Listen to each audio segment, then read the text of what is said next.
Covid കാലഘട്ടത്തിനെ വേറൊരു പേരിൽ വിളിച്ചാൽ സൂം കാലഘട്ടമെന്നും വിളിക്കാം. കാരണം ഇന്ന് കൂടുതൽ ആളുകൾക്ക് ഒരുമിച്ച് വരാൻ പറ്റാത്ത സാധ്യതയുള്ളതുകൊണ്ട് ഈ സൂം, അതുപോലെ ഗൂഗിൾ ഗ്രൂപ്പ്, ഗൂഗിൾ മീറ്റ് അങ്ങനെയൊക്കെയുള്ള പല പ്ലാറ്റ്ഫോം വഴിയാണ് എല്ലാവരും അന്യോന്യം കാണുകയും കൂട്ടായ്മ പങ്കിടുകയും വചനം പഠിക്കുകയും അതുപോലെ ആത്മീയ കാര്യങ്ങൾക്ക് അതെല്ലാം വേദിയായിട്ട് ഉപയോഗിക്കുകയൊക്കെ ചെയ്യുന്നത്. അതുകൊണ്ട് തന്നെ ഇങ്ങനത്തെ ഒരു വേദിയിൽ ഈ ഒരു പ്ലാറ്റ്ഫോമിൽ നമുക്ക് കാണുവാനും വചനത്തിന് ചില കാര്യങ്ങൾ ഒരുമിച്ച് പഠിക്കുവാനും ദൈവം നൽകിയ ഈ കൃപയ്ക്കും ഈ സാവകാശത്തിനും ഇങ്ങനെ ഒരുക്കിയ ഒരു അവസരത്തിനുമായിട്ട് ഞാൻ ദൈവത്തോട് വളരെ കടംപെട്ടിരിക്കുന്നു. ഇതിന് ക്ഷണിച്ച നിങ്ങളോടുള്ള എൻ്റെ അഗൈതവുമായ നന്ദി പ്രാരംഭമായിട്ട് ഞാൻ പ്രകാശിപ്പിക്കുകയും ചെയ്യുന്നു. എത്ര കണ്ട് പാടിയാലും എത്ര കണ്ട് എഴുതിയാലും ഒരിക്കലും തീർന്നു പോകാത്തൊരു വിഷയത്തെക്കുറിച്ചാണ് എന്നോട് എടുക്കണമെന്ന് പറഞ്ഞിരിക്കുന്നത്. അത് love. What does love mean in family life? അതാണ് വാട്ട് ലവ് ലുക്സ് ലൈക്ക്. അത് ഇംഗ്ലീഷിൽ പറയുമ്പോൾ അതിൻ്റെ മലയാളം അത്രയും ക്ലിയർ ആയിട്ട് വരത്തില്ല, കാരണം അതിന് തത്തുല്യമായൊരു മലയാള എക്സ്പ്രഷൻ അല്ല. How does love look like എന്ന് ഇംഗ്ലീഷിൽ ചോദിക്കുമ്പോൾ സ്നേഹം എങ്ങനെ ഇരിക്കുന്നു എന്ന് മലയാളത്തെ പരിഭാഷപ്പെടുത്തി അതിൻ്റെ പഞ്ച് മൊത്തം പോകും. അപ്പോൾ what love means to us in the context of family, ഒരു കുടുംബ സംവിധാനത്തിൽ സ്നേഹം എങ്ങനെയാണ് വിവക്ഷിക്കപ്പെടേണ്ടത് എന്നുള്ളതായിരിക്കാം അതിൻ്റെ ഒരു ഏകദേശ രൂപം, അതിൻ്റെ ഒരു പരിഭാഷ എന്ന് ഞാൻ വിചാരിക്കുന്നു. നമുക്കറിയാം, ഈ സ്നേഹം എന്ന വിഷയം ആളുകൾ ധാരാളം അതിനെക്കുറിച്ച് പഠിക്കുകയും എഴുതുകയൊക്കെ ചെയ്തിട്ടുണ്ട്. സ്നേഹം ഒരു നാമമാണ്. ആകുന്നത് പോലെ തന്നെ അതൊരു വെർബ്, അതൊരു ക്രിയാപദവുമാണ്. സ്നേഹം ഏറ്റവും കൂടുതൽ പ്രവൃത്തിയിലൂടെ കാണിച്ചു തന്ന മദർ തെരേസ അവർ പറഞ്ഞ പ്രസിദ്ധമായൊരു വാക്ക് ഇങ്ങനെയാണ്: love is first A verb, then it becomes A noun. സ്നേഹം എന്ന് പറയുന്നത് ആദ്യം ഒരു ക്രിയാപദമാണ്, പിന്നീടാണ് ഇതൊരു നാമമായിട്ട് മാറുന്നത്. എന്ന് പറഞ്ഞാൽ സ്നേഹം എപ്പോഴും നമ്മളെ കൊണ്ട് എന്തെങ്കിലും പ്രവൃത്തി ചെയ്യിപ്പിക്കുന്നു എന്നുള്ളതാണ്. സ്നേഹം എന്ന വികാരം നമ്മളിൽ ഉണ്ടെങ്കിലും അത് പ്രവൃത്തി പദത്തിൽ വന്നിട്ടില്ലെങ്കിൽ അത് ഒരു താത്വിക ലെവലിൽ മാത്രമേ നിൽക്കത്തുള്ളൂ, ഒരാശയത്തിൽ മാത്രമേ ഒതുങ്ങത്തുള്ളൂ. അതുകൊണ്ട് പ്രവൃത്തി പദത്തിലേക്ക് വരേണ്ടതാണ് സ്നേഹം. സ്നേഹത്തെക്കുറിച്ച് പറയുമ്പോൾ നമുക്ക് 1 കൊരിന്ത്യർ പറയാതിരിക്കുവാൻ നിവൃത്തിയില്ല. ഞാൻ പെട്ടെന്ന് വായിച്ചു വിടാം ആ ഭാഗം. 1 കൊരിന്ത്യർ 13-ാം അധ്യായം. എന്നിട്ട് അതെങ്ങനെയാണ് കുടുംബജീവിതത്തിൽ, പ്രത്യേകിച്ച് ഭാര്യ ഭർത്താക്കന്മാരുള്ള ബന്ധത്തിൽ, പിന്നെ അതുപോലെ മക്കളെ വളർത്തുന്ന രീതിയിൽ, പിന്നെ റിലേഷൻഷിപ്പ്, അതായത് എല്ലാ ഇൻലോസും ഔട്ട്ലോസും, അളിയന്മാർ, നാത്തൂന്മാർ, അമ്മായിയപ്പൻ, അമ്മായിയമ്മ, അങ്ങനെയൊക്കെയുള്ള ബന്ധങ്ങളെയാണ് ഇൻലോസ് ആൻഡ് ഔട്ട്ലോസ് എന്ന് നമ്മൾ സാധാരണ പറഞ്ഞത്, അല്ലേ? അപ്പോൾ കുടുംബജീവിതത്തിൽ ഭാര്യ ഭർത്തൃബന്ധം മാത്രമല്ല, മാതാപിതാക്കളും കുഞ്ഞുങ്ങളും തമ്മിൽ മാത്രമുള്ള ബന്ധമല്ല, വീട്ടിൽ കയറി വന്ന മരുമോളും അമ്മായിയമ്മയും, അല്ലെങ്കിൽ മരുമോളും അമ്മായിയപ്പനും, മരുമോനും അമ്മായിയപ്പനും, മരുമോനും അമ്മായിയമ്മയും, അതുപോലെ നാത്തൂൻ, അളിയൻ, 2 കുടുംബങ്ങൾ ചേരുമ്പോൾ 2 കുടുംബത്തിലെയും ബന്ധുമിത്രാദികളോടുള്ള ബന്ധം, സ്നേഹം, ഇതെല്ലാം ഇതിൻ്റെ ഈ വിവക്ഷയിൽ വരേണ്ടതാണ്. എന്ന് പറഞ്ഞാൽ സ്നേഹം എന്ന് പറയുന്ന പരിധിക്കുള്ളിൽ ഇതെല്ലാം വന്നെങ്കിൽ മാത്രമേ സുഗമമായ ഒരു കുടുംബജീവിതം ഉണ്ടാകത്തുള്ളൂ. അപ്പോൾ സ്നേഹം എന്നുള്ള ആ വാക്കിനെ കുറിച്ച് പൗലോസിൻ്റെ ഭാഷ്യം ആദ്യം കേട്ടിട്ട് നമുക്കതിൻ്റെ പ്രവൃത്തി മണ്ഡലങ്ങളിലേക്ക് പോകാമെന്നാണ് ഞാൻ ചിന്തിക്കുന്നത്. ഞാൻ മനുഷ്യരുടെയും ദൂതന്മാരുടെയും ഭാഷകളിൽ സംസാരിച്ചാലും എനിക്ക് സ്നേഹമില്ല എങ്കിൽ ഞാൻ മുഴങ്ങുന്ന ചെമ്പോ ചിലമ്പുന്ന കൈത്താളമോ അത്രയും. എനിക്ക് പ്രവചനവരം ഉണ്ടായിട്ട് സകല മർമ്മങ്ങളും സകല ജ്ഞാനവും ഗ്രഹിച്ചാലും മലകളെ നീക്കുവാൻ തക്ക വിശ്വാസം ഉണ്ടായാലും സ്നേഹമില്ല എങ്കിൽ ഞാൻ ഏതുമില്ല. എനിക്കുള്ളതെല്ലാം അന്നദാനം ചെയ്താലും എൻ്റെ ശരീരം ചുടുവാൻ ഏൽപ്പിച്ചാലും സ്നേഹമില്ലെങ്കിൽ എനിക്കൊരു പ്രയോജനവുമില്ല. പിന്നെ എന്താണ് സ്നേഹമെന്നും എന്താണ് സ്നേഹം ചെയ്യുന്നതെന്നും എന്താണ് സ്നേഹം ചെയ്യാത്തതെന്നും എന്താണ് സ്നേഹത്തിൻ്റെ പ്രത്യേകതയെന്നും അതെങ്ങനെയാണ് നിത്യത വരെ നിലനിൽക്കുന്നതും എന്ന് പറഞ്ഞുകൊണ്ടാണ് ഈ അധ്യായം അവസാനിപ്പിക്കുന്നത്. ഇത് കൊരിന്ത്യ ലേഖനത്തിൽ തന്നെ എഴുതാനുള്ള കാരണം നമുക്കറിയാം. ഈ കൊരിന്ത്യ പുസ്തകത്തിന്റെ പശ്ചാത്തലം വായിക്കുമ്പോൾ അറിയാം, ഈ സഭയുടെ എല്ലാ പ്രശ്നങ്ങളുടെയും നൂലാമാലകൾ പിടിച്ചിരിക്കുന്ന ഈ സഭയുടെ ഏറ്റവും ആത്യന്തികമായ അവർക്കില്ലാതെ പോയൊരു കാര്യം സ്നേഹമായിരുന്നു. ഒരുപക്ഷെ സ്നേഹം ഉണ്ടായിരുന്നെങ്കിൽ അവിടെ പാർട്ടി സിസ്റ്റം ഉണ്ടാകത്തില്ലായിരുന്നു. സ്നേഹം ഉണ്ടായിരുന്നെങ്കിൽ ഒരു സഹോദരൻ വേറൊരു സഹോദരനെ കോടതി കയറ്റത്തില്ലായിരുന്നു. സ്നേഹം ഉണ്ടായിരുന്നുവെങ്കിൽ പൗലോസിന്റെ അപ്പോസ്തലത്തെ ചോദ്യം ചെയ്യത്തില്ലായിരുന്നു. സ്നേഹമുണ്ടായിരുന്നെങ്കിൽ ശുശ്രൂഷകളിൽ ഉച്ചനീചത്വം ഉണ്ടാകത്തില്ലായിരുന്നു. സ്നേഹമുണ്ടായിരുന്നെങ്കിൽ അധാർമികത അവിടെ കൊടികുത്തി വാഴത്തില്ലായിരുന്നു. സ്നേഹമുണ്ടായിരുന്നുവെങ്കിൽ ദുർനടപ്പിൽ ജീവിക്കുന്ന മനുഷ്യനെ സ്നേഹത്തോടുകൂടെ ബുദ്ധി ഉപദേശിച്ച് അവനെ തിരികെ കൊണ്ടുവരുമായിരുന്നു. സ്നേഹമുണ്ടായിരുന്നെങ്കിൽ ഒരുത്തൻ വേറൊരുത്തന് വേണ്ടി കാത്തിരിക്കുമായിരുന്നു. കർത്താവിന്റെ പന്തിയിൽ മേശയ്ക്ക് വേണ്ടി കാത്തിരിക്കുമായിരുന്നു. അപ്പൊ ഇവിടുത്തെ ഏറ്റവും വലിയ പ്രശ്നം സ്നേഹമില്ലായ്മയാണ്. സ്നേഹമില്ലായ്മ എന്ന് പറയുന്നത് സഭ എന്ന് പറയുന്ന കുടുംബത്തിലെ ഏറ്റവും ആത്യന്തികമായ പ്രശ്നമായതുകൊണ്ടാണ് ഇത്രയും പ്രശ്നങ്ങൾ ഉണ്ടായത്. അപ്പോൾ എല്ലാവരും ഒരു ഒറ്റമൂലിയായിട്ടാണ് പൗലോസ് നിർദ്ദേശിക്കുന്നത് സ്നേഹം. പ്രശ്നങ്ങളെക്കുറിച്ച് ഞാൻ അധികം പറയേണ്ട ആവശ്യമില്ലല്ലോ. കാരണം 1 കൊരിന്ത്യർ ഒരു ആവർത്തി വായിച്ച എല്ലാവർക്കും അറിയാം ആ സഭയിൽ ഉണ്ടായിരിക്കുന്ന എല്ലാ പ്രശ്നങ്ങളെക്കുറിച്ചും അവിടുത്തെ എല്ലാ അധാർമികതയെക്കുറിച്ചും അനാത്മീയതയെക്കുറിച്ചും പൗലോസ് അവസാനം പറയാണ്, എനിക്ക് നിങ്ങളോട് ആത്മീയന്മാരോടെന്ന് പോലും സംസാരിക്കാൻ പറ്റില്ല, നിങ്ങൾ ജഡികന്മാരാണ് എന്ന് പച്ചയായിട്ട് അവരുടെ മുഖത്ത് നോക്കി പറയണമെങ്കിൽ അവരുടെ ജീവിതത്തിലെ ആത്യന്തികമായ കുറവ് സ്നേഹമാണ്. നമ്മുടെ ആത്മീയ ജീവിതത്തിന്റെ ഒരു മാപിനിയാണ് സ്നേഹം. ഡോക്ടർ പനിയുണ്ടോ എന്ന് നോക്കുന്നത് ആദ്യം നമ്മുടെ തലയിൽ ഇങ്ങനെ കൈവച്ച് നോക്കിയിട്ടാണല്ലോ, അല്ലേ? അല്ലെങ്കിൽ നമ്മുടെ ഹാർട്ടിന് കുഴപ്പമുണ്ടോ എന്ന് നോക്കുന്നത് ഹൃദയത്തിൽ സ്റ്റെതസ്കോപ്പ് വെച്ച് നോക്കിയിട്ടാണ്. അതുപോലെ നമ്മുടെ BP നോക്കുന്നത് ഈ BP സാധനം വെച്ച് നോക്കിയിട്ടാണ് അതിന്റെ പൾസൊക്കെ ഇതൊക്കെ അറിയുന്നത്, എത്ര BP ഉണ്ടെന്ന് അറിയുന്നത്.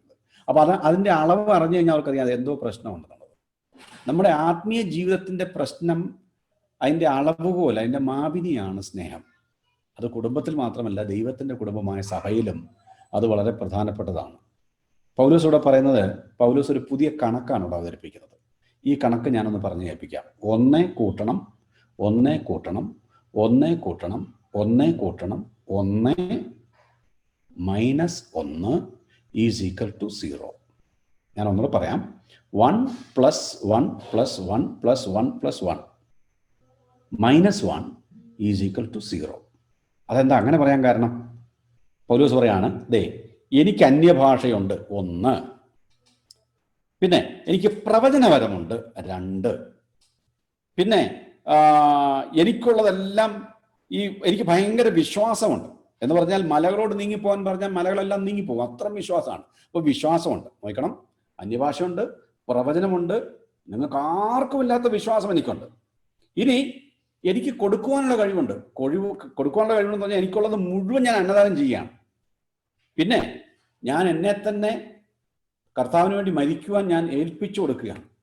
ഒരു രക്തസാക്ഷിയാകാൻ വരെ ഞാൻ തയ്യാറാണ്. എന്ന് പറഞ്ഞാൽ എൻ്റെ ശരീരം ചുടാൻ പോലും ഞാൻ ഏൽപ്പിക്കാൻ തയ്യാറാണ്. ഇത്രയും 5 കാര്യങ്ങൾ എനിക്കുണ്ട്. അപ്പോൾ പൗലോസ് പറയാണ്, 1 ഉണ്ട്, 2 ഉണ്ട്, 3 ഉണ്ട്, 4 ഉണ്ട്, 5 ഉണ്ട്, ബട്ട് -1 ഒരു കുറവുണ്ട്. എന്താ കുറവെന്നറിയാമോ? സ്നേഹം. സ്നേഹമില്ലെങ്കിൽ ഒന്നുമല്ല. മുഴങ്ങുന്ന ചെമ്പ്, ചിലമ്പുന്ന കൈത്താളം, ഏതുമില്ല, പ്രയോജനമില്ല. ഇങ്ങനെയുള്ള വാക്കുകളൊക്കെയാണ് പൗലോസോട് പറയുന്നത്. തിരക്കുള്ള പട്ടണത്തിൽ ഏതെങ്കിലും ട്രാഫിക് ജാമിൽ പെട്ട് കിടക്കുന്ന സമയത്ത് എല്ലാ വണ്ടികളും പുറകിൽ നിന്നും വശത്തിൽ നിന്നും മുൻപിൽ നിന്നും നമ്മുടെ വണ്ടിയെ ചുറ്റും കൂടിയിട്ട് ഓരോരുത്തരും ഇങ്ങനെ ഹോൺ അടിച്ചു കഴിഞ്ഞാൽ എന്തുമാത്രം അരോചകത്വമാണത്. വെറും ശബ്ദം, വെറും കലമ്പൽ, ഇത് മാത്രമാണ്. അല്ല നോക്കിയാൽ കുട്ടികളൊക്കെ ചെറിയ പ്രായത്തിൽ അടുക്കളയിൽ പോയി ഒരു സ്പൂണും 2 പാത്രമൊക്കെ എടുത്ത് ഇങ്ങനെ ടക്ക ടക്ക ടക്ക ടക്കെന്ന് അടിക്കുമ്പോൾ നമുക്കറിയാം അത് എന്തുമാത്രം അരോചകത്വമാണ്. അതിന് കേൾക്കാൻ ഒരു ശ്രവണ ഭംഗിയില്ല. സംഗീതം എന്ന് പറയുമ്പോൾ രാഗവും താളവും ഒക്കെ വരുമ്പോഴാണല്ലോ ഒരു സംഗീതം ഉണ്ടാകുന്നത്. പക്ഷേ വെറും ശബ്ദകോലാഹലങ്ങൾ അരോചകമാണെന്ന് മാത്രമല്ല, നമുക്ക് വളരെയധികം പ്രയാസം ഉണ്ടാക്കുന്ന കാര്യവും കൂടിയാണ്. പൗലോസ് പറയാണ്, സ്നേഹമില്ലാതെ നിങ്ങളുടെ ഏത് പ്രവൃത്തിയും ഏത് ശുശ്രൂഷയും അരോചകത്വം ഉണ്ടാക്കുന്നതാണ്. Please stop it. Because 1 + 1 + 1 + 1 + 1 - 1 is equal to 0. പൂജ്യമാണ്. നമ്മൾ സാധാരണ പലരും പറഞ്ഞു കേട്ടിട്ടുണ്ട്, ഗ്രീക്ക് ഭാഷയിൽ 4 വാക്കുകളാണ് സ്നേഹത്തെക്കുറിച്ച് പ്രതിപാദിക്കുവാൻ വേണ്ടി ഉപയോഗിച്ചിരിക്കുന്നത്. ഇതെല്ലാവർക്കും പരിചിതമുള്ള കാര്യമാണ്. എങ്കിലും ഒന്നുകൂടെ ഒരു ആവർത്തി കേൾക്കുന്നത് നല്ലതാണ്. സ്റ്റോർഗേ എന്നുള്ള വാക്കിന്റെ അർത്ഥം ഫെമിലിയൽ ലവ്, അല്ലെങ്കിൽ കുടുംബങ്ങളിലുള്ള അപ്പനമ്മമാർ തമ്മിലുള്ള സ്നേഹം, ഭാര്യാഭർത്താക്കന്മാരുള്ള സ്നേഹം, കുഞ്ഞുങ്ങളും അതുപോലെ മാതാപിതാക്കളുമായിട്ടുള്ള സ്നേഹം, സിബ്ലിങ്സ് ലവ്, സഹോദരി സഹോദരന്മാരുള്ള അന്യോന്യ സ്നേഹം, ഇതിനെല്ലാം വിവക്ഷിക്കുവാൻ വേണ്ടി ഉപയോഗിക്കുന്ന ഒരു വാക്കാണ് സ്റ്റോർഗേ. ഫിലിയോ എന്നുള്ള വാക്ക്, ഫിലാന്ത്രഫസ് എന്നൊക്കെ നമ്മൾ ഇംഗ്ലീഷിൽ പറയുമല്ലോ, ഫിലഡൽഫിയ എന്നൊക്കെയുള്ള വാക്ക് ഫിലോസ്. ഫിലയോ എന്ന് പറഞ്ഞാൽ ഒരു സ്നേഹിതൻ വേറൊരു സ്നേഹിതനെ സ്നേഹിക്കുന്ന സൗഹൃദ സ്നേഹത്തെക്കുറിച്ച് ഉപയോഗിക്കുന്ന വാക്കാണ് ഫിലിയോ. മൂന്നാമത്തെ വാക്ക് ഈറോസ് എന്ന വാക്കാണ്. അത് ഒരു ശാരീരികമായ സ്നേഹം, ഒരു ഭർത്താവിന് ഭാര്യയോടും ഭാര്യയ്ക്ക് ഭർത്താവിനോടും ഉണ്ടാകുന്ന സ്നേഹത്തെയാണ് ഈറോസ് എന്ന് വിളിക്കുന്നത്. വേദപുസ്തകം ഉപയോഗിക്കുന്ന ഒരു വാക്ക് അതിനേക്കാളും മെച്ചമായൊരു വാക്കാണ് അഗപ്പേ എന്ന് പറഞ്ഞാൽ സെൽഫ് ഗിവിങ്. ഞാൻ ആരെയാണോ സ്നേഹിക്കുന്നത് ആ സ്നേഹിക്കുന്ന ആൾക്ക് ഏറ്റവും ആത്യന്തികമായ നന്മ ഉണ്ടാകണമെന്ന് ഞാൻ ആഗ്രഹിക്കുന്ന ആ സ്നേഹത്തെയാണ് വാസ്തവത്തിൽ അഗാപ്പേ ലവ് എന്ന് വിളിക്കുന്നത്. ഇപ്പൊ ആ സ്നേഹമായിരിക്കണം കുടുംബത്തിൽ ഉണ്ടായിരിക്കേണ്ടത്. ദി ആക്മേ ഓഫ് ലവ്, സ്നേഹത്തിന്റെ ഉത്തുംഗ ശൃംഗം, അല്ലെങ്കിൽ ഏറ്റവും പാരമ്യം എന്നൊക്കെ വേണമെങ്കിൽ പറയാം മലയാളത്തിൽ. ഏറ്റവും മെച്ചമായ, ഏറ്റവും ഉത്തമമായ, ഏറ്റവും ഉദാത്തമായ സ്നേഹം. ആ സ്നേഹത്തിന്റെ പ്രത്യേകതയെക്കുറിച്ചാണ് പിന്നെ പൗലോസ് പറയുന്നത്.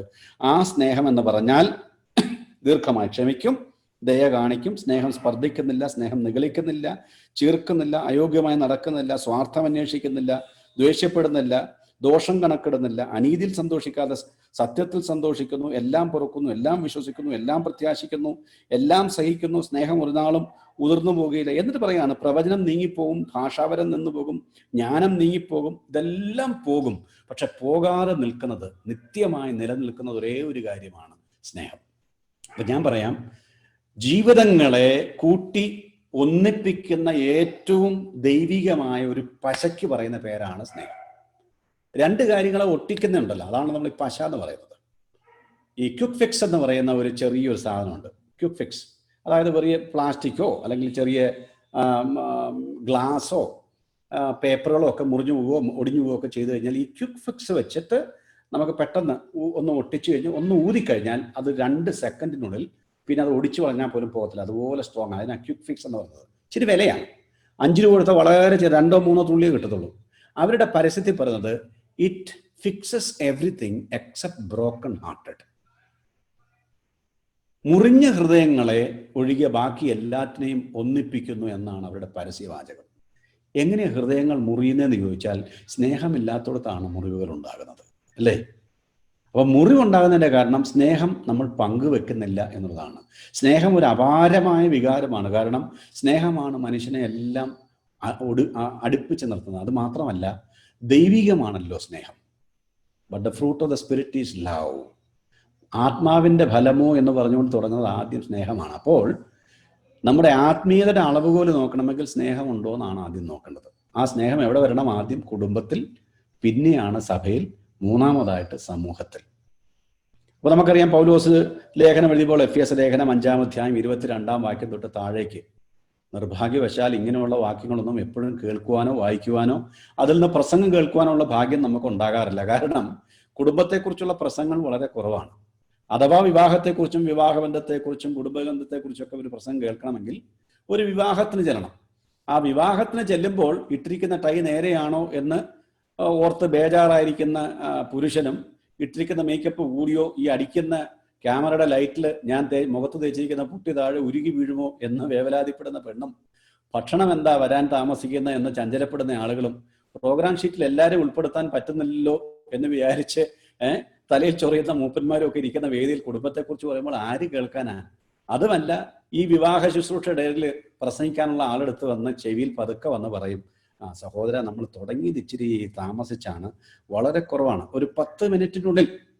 അപ്പോൾ ഒരു ക്രിസ്തീയ ജീവിതത്തിന് ആവശ്യമായിരിക്കുന്ന എല്ലാ ഉപദേശവും 10 മിനിറ്റിൽ ഉൾക്കൊള്ളിക്കണമെന്നാണ് നമ്മളോട് ആവശ്യപ്പെടുന്നത്. അപ്പോൾ മാത്രമേ നമ്മൾ വിവാഹത്തെക്കുറിച്ചും വിവാഹ ജീവിതത്തെക്കുറിച്ചും ഉള്ള കാര്യങ്ങളൊക്കെ കേൾക്കുകയുള്ളൂ. ആര് കേൾക്കാൻ? പറയാൻ തന്നെ സമയമില്ല. അഥവാ സമയം കിട്ടിയാൽ തന്നെ നമുക്കത് വിശദീകരിക്കുവാൻ നിർവാഹമില്ല. അഥവാ വിശദീകരിച്ചാൽ അത് കേൾക്കുവാനോ ഉൾക്കൊള്ളുവാനോ അതിനനുസരിച്ച് ജീവിക്കുവാനോ ആരും തയ്യാറല്ല. അതിന് പറ്റിയൊരു വേദിയുമല്ലല്ലോ വിവാഹവേദി. അപ്പോൾ അതുകൊണ്ടാണ് ഞാൻ പറഞ്ഞത്, പലപ്പോഴും ഇത് കേൾക്കുവാൻ നമുക്ക് ഭാഗ്യമില്ലാത്ത പോയ ചില വാക്കുകൾ, ചില പ്രത്യേക സന്ദർഭങ്ങളിൽ മാത്രം ഉപയോഗിക്കാൻ വേണ്ടി നമ്മൾ മാറ്റി വെച്ചിരിക്കുന്നതാണ്. ആ എഫേസ്യ ലേഖനം 5-ാം അധ്യായത്തിൽ 22-ൽ പൗലോസ് പറയാണ്, ദൈവത്തെയും കർത്താവിനെയും സഭയെയും കുറിച്ച് എനിക്കൊന്ന് വിവരിക്കണമെന്നുണ്ട്. പക്ഷേ വിവരിക്കുവാൻ നോക്കുമ്പോൾ ഞാൻ നോക്കുമ്പോൾ ആകെ ഒരു ഉദാഹരണം ഹസ്ബൻഡ് വൈഫ്, ഭർത്താവും ഭാര്യയും തമ്മിലുള്ള ബന്ധം മാത്രമാണ് ഒരു ഉദാഹരണമായിട്ട് എനിക്ക് ഉപയോഗിക്കാൻ കഴിയുന്നത്. നോക്കിയേ, ഏറ്റവും പരിപാവനവും ഏറ്റവും ഉന്നതമായ ലോകത്തിലെ ബന്ധമാണ് കർത്താവും സഭയും തമ്മിലുള്ള ബന്ധം. നമുക്കറിയാം, കർത്താവ് ഏറ്റവും വിലയേറിയതാണ്. ആ വിലയേറിയ കർത്താവ് തന്റെ വിലയേറിയ രക്തം കൊണ്ട് വാങ്ങിയ ഏറ്റവും വിലയേറിയ മുത്താണ് സഭയിലെ, ലോകത്തിലെ തന്റെ മണവാട്ടിയായ സഭ. അപ്പൊ അതിനെ ഉദാഹരിക്കാൻ വേണ്ടി പറയാണ്, ഞാൻ സഭയെക്കുറിച്ചും കർത്താവിനെ കുറിച്ചുമാണ് പറയുന്നതെന്ന് പറഞ്ഞിട്ട് അദ്ദേഹം പറയാണ്, ഭാര്യമാരെ കർത്താവൻ എന്ന പോലെ സ്വന്തം ഭർത്താക്കന്മാർക്ക് കീഴടങ്ങുവിൻ. ക്രിസ്തുവിന്റെ രക്ഷിതാവായ സഭയ്ക്ക് തലയാകുന്നതുപോലെ ഭർത്താവ് ഭാര്യയ്ക്ക് തലയാകുന്നു. എന്നാൽ സഭ ക്രിസ്തുവിന് കീഴടങ്ങിയിരിക്കുന്ന പോലെ ഭാര്യമാരും ഭർത്താക്കന്മാരും സകലത്തിലും കീഴടങ്ങിയിരിക്കണം. ഭർത്താക്കന്മാരെ ക്രിസ്തുവും സഭയെ സ്നേഹിച്ചതുപോലെ നിങ്ങളുടെ ഭാര്യമാരെ സ്നേഹിപ്പിൻ. അവൻ അവളെ വചനത്തോടു കൂടിയ ജലസ്നാനത്താൽ വെടിപ്പാക്കി വിശദീകരിക്കുന്നതിനും ചുളുക്കം മുതലായ ഒന്നുമില്ലാതെ സഭയെ ശുദ്ധയും നിഷ്കളങ്കയുമായ തനിക്ക് തേജസ്സോടെ മുൻനിർത്തേണ്ടതിനും തന്നെത്താൻ അവൾക്ക് വേണ്ടി ഏൽപ്പിച്ചു കൊടുത്തു. ഔവണ്ണം ഭർത്താക്കന്മാരും തങ്ങളുടെ ഭാര്യമാരെ സ്വന്തം ശരീരങ്ങളെ പോലെ സ്നേഹിക്കേണ്ടതാകുന്നു. ഭാര്യയെ സ്നേഹിക്കുന്നവൻ തന്നെത്താൻ സ്നേഹിക്കുന്നു. ആരും ജഡത്തെ ഒരു നാളും പകച്ചിട്ടില്ലല്ലോ എന്ന് പറഞ്ഞ് ഈ ഭാഗങ്ങൾ വായിക്കുമ്പോൾ ഒരു കാര്യം വളരെ വ്യക്തമാണ്. പൗലോസ് ഇവിടെ ഭാര്യ ഭർത്താവിനെ സ്നേഹിക്കണം എന്നുള്ള 4 പ്രാവശ്യമാണ് പറയുന്നത്. പക്ഷേ ഭാര്യ കീഴടങ്ങിയിരിക്കണം എന്ന് പറഞ്ഞ 2 പ്രാവശ്യമേ ഉള്ളൂ. അപ്പൊ എന്നെ കേൾക്കുന്ന ഭർത്താക്കന്മാരോട് ഞാൻ ചെറിയ എൻ്റെ 2 cent വിസ്ഡം എന്ന് പറഞ്ഞാൽ എൻ്റെ പരിമിതമായ അറിവ് വെച്ചും അനുഭവം വെച്ചും എൻ്റെ എളിയ ബുദ്ധിയിൽ ഞാൻ പറയുകയാണ്, 2 പ്രാവശ്യമാണ് ഒരു സ്ത്രീയോട് കീഴടങ്ങിയിരിക്കണം എന്ന് പറഞ്ഞിരിക്കുന്നത്. എന്നാൽ ഒരു ഭർത്താവിനോട് പറഞ്ഞിരിക്കുന്നത് 4 പ്രാവശ്യമാണ് സ്നേഹിക്കണം എന്ന് പറഞ്ഞിരിക്കുന്നത്. എന്ന് പറഞ്ഞാൽ അതിൻ്റെ അർത്ഥം നിങ്ങളുടെ ഭാര്യ നിങ്ങൾക്ക് കീഴടങ്ങിയിരിക്കണമെന്ന് നിങ്ങൾ ആഗ്രഹിക്കുന്നതിൻ്റെ ഇരട്ടി പ്രാവശ്യം നിങ്ങൾ സ്നേഹിച്ചെങ്കിലേ മറ്റത് നടക്കത്തുള്ളൂ. ഞാൻ പറഞ്ഞ മനസ്സിലായോ? എന്ന് പറഞ്ഞാൽ കീഴടങ്ങിയിരിക്കണം നമുക്ക് ആഗ്രഹമുണ്ട്, പക്ഷെ കീഴടക്കാൻ നമുക്ക് വാക്യമില്ല. ഏതാ? ഭാര്യയെ കീഴടക്കിയിരുത്തണം എന്നൊരു വാക്യം ഉണ്ടായിരുന്നെങ്കിൽ നന്നായിരുന്നു എന്ന് ചിന്തിക്കുന്ന ധാരാളം ഭർത്താക്കന്മാരുണ്ട്. അങ്ങനെ ഒരു വാക്യം വേദസ്ഥലെങ്ങുമില്ല. കീഴടങ്ങിയിരിക്കണം എന്ന് അവർക്ക് കൊടുത്തിരിക്കുന്ന ഒരു കൽപ്പനയാണ്. ഇത് 2 പ്രാവശ്യമാണ്. എന്നാൽ പുരുഷന്മാരോട് 4 പ്രാവശ്യം പറഞ്ഞു. അതിന്റെ കാരണം എന്താണെന്ന് ചോദിച്ചാൽ, ആവർത്തനം കൊണ്ട് മാത്രമേ ഒരു പുരുഷൻ പഠിക്കത്തുള്ളൂ. വെറുതെയാണോ വേദപുസ്തകത്തിന്റെ 20% ആവർത്തനമായിട്ട് മാറാൻ കാരണം? ചില പുസ്തകങ്ങൾ ആവർത്തനമാണ്, ചില സങ്കീർത്തനങ്ങൾ ആവർത്തനമാണ്, സുവിശേഷങ്ങൾ ആവർത്തനമാണ്. വേദപുസ്തകത്തിലെ നല്ലൊരു പങ്ക് ആവർത്തനമാണ്. എന്തിനാന്ന് ചോദിച്ചാൽ, ആവർത്തനത്തിലൂടെ മാത്രമേ ഒരു പുരുഷൻ പഠിക്കത്തുള്ളൂ. നിങ്ങൾ ഏതെങ്കിലും ഒരു പുരുഷനെ, ഒരു ഭർത്താവിനെ കടയിൽ വിട്ടു കഴിഞ്ഞാൽ ആ ഭർത്താവിനോട് പറയാണ്, ആ കടയിൽ പോയിട്ട് 1 കിലോ പഞ്ചസാര, 1/2 കിലോ ഉപ്പ്, 1 കിലോ വെളിച്ചെണ്ണ, ഒരു 1/2 കിലോ ആട്ട, പിന്നെ 1/2 കിലോ മൈദ എന്നൊക്കെ പറഞ്ഞ് വിട്ടു കഴിഞ്ഞാൽ പുള്ളിക്കാരനോട് പറയും, നമ്മൾ എഴുതി വെക്കുക, അത് എഴുതച്ചാ പറഞ്ഞു, നീ പറഞ്ഞു ഞാൻ മേടിച്ചോണ്ട് വരാം. കടയിൽ പോയിട്ട് തിരിച്ചു വരുമ്പോൾ നമ്മൾ ചോദിക്കും, മൈദ നീ പറഞ്ഞായിരുന്നോ? ഇതിനെ വെളുത്തുള്ളി മേടിച്ചേ, വെളുത്തുള്ളി നീ പറഞ്ഞില്ലേ? അങ്ങനെ ചോദിക്കാനുള്ള കാരണം, ഈ പുരുഷന്റെ മനസ്സിലൊന്നും ഓർമ്മ നിൽക്കത്തില്ല, വളരെ ബുദ്ധിമുട്ടാണ്. എന്നാൽ സ്ത്രീയുടെ മനസ്സിൽ പല കാര്യങ്ങൾ ഓർമ്മ നിൽക്കും. നമ്മുടെ വീട്ടിൻ്റെ എതിർവശത്ത് ആരെങ്കിലും ഒരു പുതിയ താമസക്കാർ വരികയാണെങ്കിൽ ഒരു സുപ്രഭാതത്തിൽ ഭർത്താവ് ചോദിക്കുന്നു, ഇനി നമ്മുടെ ഓപ്പോസിറ്റിൽ താമസിക്കുന്ന ആരാ? പുതിയ വാടകക്കാർ വന്നിട്ടുണ്ടല്ലോ. അപ്പോൾ ഭാര്യ പറഞ്ഞു, പുതിയ വാടകക്കാർ വന്നിട്ട് മാസം 1 എൻ്റെ മനുഷ്യൻ, അയാൾ ബാങ്കിലെ വർക്ക് ചെയ്യുന്ന 35,000 രൂപ ശമ്പളം. ആ സ്ത്രീക്കാണെങ്കിലുണ്ടല്ലോ 5 പവൻ്റെ മാലയാണ്. അവരുടെ ചെരുപ്പുകൾ ഒരു 15 ജോഡി ഞാൻ ഇന്നലെ വരെ എണ്ണി. ആ കുട്ടികൾ 10ാം ക്ലാസ്സിൽ ഒരുത്തൻ, മൂത്തവൻ 10ാം ക്ലാസ്സിലും, രണ്ടാമത് 7ാം ക്ലാസ്സിലാണ്. ആ ചെറുക്കനാണ് മഹാകുസൃതിയാണ്. ആ പെങ്കൊച്ചി ഒരു 5 മണിയാകുമ്പോഴേക്കും അവരുടെ സൈക്കിളോട്ടം എന്ന് പറഞ്ഞാൽ, ആ കുടുംബത്തെക്കുറിച്ച് അറിയേണ്ടതെല്ലാം ഒരു വിക്കിപീഡിയ പോലെ, എൻസൈക്ലോപീഡിയ പോലെ ഈ സ്ത്രീ മനസ്സിലാക്കി വെച്ചിരിക്കുകയാണ്. ഇതാണ് അവർ തമ്മിലെ വ്യത്യാസം. അപ്പോൾ പുരുഷനോട് ദൈവം പറയാണ്, എൻ്റെ ചെറുക്ക, എൻ്റെ ഭർത്താവെ, എൻ്റെ മനുഷ്യ, നീ ഇതൊന്നുകൂടെ കേൾക്കുക, നീ സ്നേഹിക്കണം. ഇങ്ങനെ പറയുന്നതിൻ്റെ കാരണം എന്താണെന്ന് വെച്ചാൽ, ഇങ്ങനെ ആവർത്തിച്ച് പറഞ്ഞാൽ മാത്രമേ ഒരു പുരുഷന് മനസ്സിലാക്കുകയുള്ളൂ. ഇംഗ്ലീഷിൽ സാധാരണ പറയുന്നത് men are from Mars and women are from Venus എന്നാണ്. Wives are like butterflies and husbands are like buffalo എന്നാണ് ഇംഗ്ലീഷ് പറഞ്ഞത്. എന്ന് പറഞ്ഞാൽ പുരുഷന്മാർ പോത്തുപോലെയും ഭാര്യമാർ ചിത്രശലഭത്തെ പോലെയുമാണെന്നാണ്. കാരണം സ്വഭാവത്തിൻ്റെ വ്യത്യാസം കൊണ്ടാണ്. അതുകൊണ്ട് സ്നേഹിക്കുക എന്ന് പറഞ്ഞാൽ ഒരു പുരുഷന് വളരെ ബുദ്ധിമുട്ടാണ്. എന്നാൽ എള്ളോളം സ്നേഹം എന്നല്ല ഞാൻ പറയട്ടെ, കുന്നുപോലെ സ്നേഹം ഉള്ളിൽ ഒതുക്കി വെക്കുന്ന പുരുഷനാണെങ്കിലും ഒരിക്കലും കാണിക്കാൻ താല്പര്യമില്ലാത്തവനാണ് പുരുഷൻ. ദൈവം അബ്രഹാമിനോട് എന്താ പറഞ്ഞത്? നീ സ്നേഹിക്കുന്ന നിന്റെ മകനെ എന്നാ പറഞ്ഞല്ലേ. അപ്പൊ ഈ സ്നേഹം അപ്പൻ്റെ ഹൃദയത്തിൽ ഇങ്ങനെ അടുക്കി വെച്ചിരിക്കുകയാണ്, അമർത്തി വെച്ചിരിക്കുകയാണ്. പക്ഷെ എന്ത് വില കൊടുത്തും അവനത് പ്രദർശിപ്പിക്കുകയില്ല എന്നുള്ളതാണ് ഒരു പുരുഷന്റെ പ്രത്യേകത. അതുകൊണ്ടാണ് വേദപുസ്തകത്തിൽ 103-ാം സങ്കീർത്തനത്തിൽ നാം വായിക്കുന്നത്, അപ്പന് മക്കളോട് കരുണ തോന്നുന്നത് പോലെ എന്ന് പറഞ്ഞാൽ കരുണയും വാത്സല്യവും സ്നേഹവും ഒക്കെ അപ്പനാണുള്ളത്. അപ്പൻ തന്നെ മക്കളെ സ്നേഹിക്കുന്ന പോലെ, അപ്പൻ പ്രബോധിപ്പിക്കുന്ന പോലെ, അപ്പൻ്റെ കരുണ അനുസരിച്ച്, മനസ്സറിവനുസരിച്ച്. അപ്പൊ നമുക്കറിയാം വേദപുസ്തകത്തിലെ ദൈവത്തെ കാണിക്കുവാൻ വേണ്ടി ഉപയോഗിക്കുന്ന ഒരു പദപ്രയോഗം അപ്പൻ എന്നുള്ളതാണല്ലോ. അത് നമ്മുടെ ഈ ക്രിസ്തു മതത്തിൽ മാത്രമേ ഉള്ളൂ. വേദപുസ്തകം വെളിപ്പെടുത്തുന്ന ദൈവത്തിൽ മാത്രമേ ഉള്ളൂ ദൈവത്തെ കയറി അപ്പ എന്ന് വിളിക്കാൻ പറ്റുന്നത്. വേറൊരു മതത്തിൽ അതില്ലല്ലോ. ശിവനെയോ അയ്യപ്പനെയോ അള്ളാഹുവിനെയോ ബുദ്ധനെയോ കയറി എൻ്റെ അപ്പ എന്ന് വിളിക്കാൻ അവർക്ക് നിർവാഹമില്ല. കാരണം ആ ദൈവം എല്ലാം പേടിപ്പെടുത്തുന്ന ദൈവങ്ങളാണ്. ആ ദൈവത്തെ അവർ ആരാധിക്കാൻ കാരണം ആ ദൈവത്തെ പ്രസാദിപ്പിക്കുക, പ്രീണിപ്പിക്കുക, ദേഷ്യം പിടിപ്പിക്കാതെ നോക്കുക എന്നുള്ളതാണ് അവരുടെ കടമ. എന്നാൽ ഈ ലോകത്തിന്റെ, പ്രപഞ്ചത്തിന്റെ സൃഷ്ടാവായ ദൈവത്തിന്റെ മുഖത്ത് നോക്കി എൻ്റെ അപ്പ എന്ന് വിളിക്കാൻ നമുക്ക് സ്വാതന്ത്ര്യം തരുന്ന വേദപുസ്തകം മാത്രമേ ഉള്ളൂ. കാരണം സ്നേഹത്തിൽ അധിഷ്ഠിതമായ ഒരു വിശ്വാസ പ്രമാണമാണ് വേദപുസ്തകം നമുക്ക് കാണിച്ചു തരുന്നത്. അപ്പൊ സ്നേഹനിധിയായ ദൈവം, പിതാവ്, പുത്രൻ, പരിശുദ്ധാത്മാവ്, അവരിൽ തന്നെ സ്നേഹമുണ്ട്. തൃത്വത്തെക്കുറിച്ച് AD 4-ാം നൂറ്റാണ്ടിൽ 325 നിഖ്യ വിശ്വാസ പ്രമാണം നടക്കുന്ന സമയത്ത് അത്തനീഷ്യസ് എന്ന് പറയുന്ന ഒരു മനുഷ്യനാണ് തൃത്വത്തിന് വേണ്ടി വാദിച്ചത്. അതുപോലെ അറിയൂസ് എന്ന് പറയുന്ന ഒരു മനുഷ്യനാണ് യേശുക്രിസ്തു ദൈവമല്ല, ദൈവത്തെ പോലെയാണ്, ഹോമോയൂസിയോസ്, നോ ഹോമോയൂസിയോസ്, ദൈവത്തെ പോലെയാണ് യേശു, ദൈവമല്ല എന്ന് പറഞ്ഞാൽ ഉപ്പോളം വരുമോ ഉപ്പിലിട്ടത് എന്ന് പറഞ്ഞ പോലെ യേശുക്രിസ്തു അത്ര ദൈവമല്ല, എന്നാൽ ദൈവത്തെ പോലെയാണ്. ഇത് അറിയൂസ് പറഞ്ഞത്. പിന്നെ ദൈവത്വത്തിൽ 3 വ്യക്തികളില്ല, ഒരു ദൈവം മാത്രമേ ഉള്ളൂ. അപ്പം ഏകദൈവ വിശ്വാസം അരക്കെട്ടിട്ട് ഉറപ്പിക്കുവാൻ വേണ്ടിയായിരുന്നു അറിയൂസിന്റെ ശ്രമം. പക്ഷേ അദ്ദേഹത്തിന്റെ കയ്യിൽ നിന്ന് പോയി പാളിപ്പോയി, അതൊരു ദുരുപദേശമായിട്ട് മാറി. പിന്നീട് ഇപ്പോൾ യഹോവ സാക്ഷികൾ പ്രചരിപ്പിക്കുന്നത് അതേ ആശയം തന്നെയാണ്. എന്നാൽ തൃത്വത്തെക്കുറിച്ച് തെളിയിക്കുവാൻ വേണ്ടി മുൻപോട്ട് വന്ന ആ അത്തനേഷ്യസ് എന്ന് പറയുന്ന മനുഷ്യൻ ചോദിച്ചു, വെൻ അറിയൂസിനോട് ചോദിച്ചു, അറിയൂസെ ദൈവം സ്നേഹമാണോ എന്ന് ചോദിച്ചു. അറിയൂസ് പറഞ്ഞു, അത് ദൈവം സ്നേഹമാണ്. നിത്യതയിൽ ദൈവം ഏകനായിരുന്നില്ലേ? അത് ഏകനായിരുന്നു. ഈ ഭൂതലത്തെ ഉണ്ടാക്കുന്നതിന് മുമ്പേ, മനുഷ്യരെ ഉണ്ടാക്കുന്നതിന് മുമ്പേ, ദൂതന്മാരെ ഉണ്ടാക്കുന്നതിന് മുമ്പേ ഒത്തിരി കോടാനു വർഷം നിത്യത, in the eternity past God was all alone, all by himself. ദൈവം മാത്രമല്ലേ ഉണ്ടായിരുന്നിട്ടുള്ളൂ, ആ ദൈവം മാത്രമേ ഉണ്ടായിരുന്നിട്ടുള്ളൂ. അപ്പൊ സ്നേഹത്തിനൊരു ഒബ്ജക്റ്റ് വേണ്ടേ എന്ന് പറഞ്ഞാൽ, ദൈവം സ്നേഹമാണെങ്കിൽ സ്നേഹിക്കപ്പെടുവാൻ വേണ്ടി ഒരു വ്യക്തി വേണ്ടേ? അതാരായിരുന്നു? നിത്യയിൽ ദൈവം ആരെയാണ് സ്നേഹിച്ചത്? അവിടെയാണ് അറിയൂസിന് കാല് പതർന്നത്. എന്നിട്ട് അത്തനേഷ്യസ് പറഞ്ഞു, if God is love, love demands an object. And there are 3 persons in Trinity, co-eternal, co-existing, co-equal, and each member loved each other throughout eternity. വേദപുസ്തകം പ്രഖ്യാപിക്കുന്ന തത്വം, ആ തത്വത്തിൽ 3 വ്യക്തിത്വങ്ങൾ, ഈ 3 വ്യക്തിത്വങ്ങളും നിത്യതയിൽ അന്യോന്യം സ്നേഹിച്ചു. അപ്പോൾ ദൈവത്തിൽ അന്തർലീനമായിരിക്കുന്ന സ്വഭാവ സവിശേഷതയാണ് സ്നേഹം. ആ സ്നേഹമാണ് മനുഷ്യന് പകരുന്നത്. അതുകൊണ്ടാണ് കുടുംബം എന്ന് പറയുന്നത് സ്നേഹത്തിന്റെ വിളനിലമായിട്ട് മാറേണ്ടത്.